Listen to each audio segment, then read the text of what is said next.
Unboxing time, guys. Na-receive ko nga ito galing sa kay Mrs. no.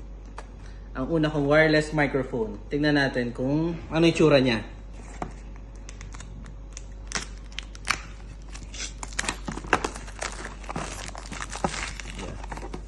Kakaroon na rin tayo ng microphone magagamit natin pang vlogger. Diba? Tan! Ang cute. Ano to? Actually, hindi ko pa siya alam kung paano gamitin pero ganito ba to? Alam ko na, guys.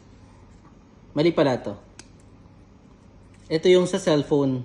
Para ikakabit mo siya sa cellphone kapag magsasalita ka. So ito yung magiging receiver. Ito yung mic. Yung pang nasa box. Siyempre hindi mawawala yung charger.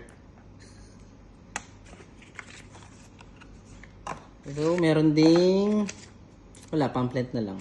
So yun lang naman ang laman nito.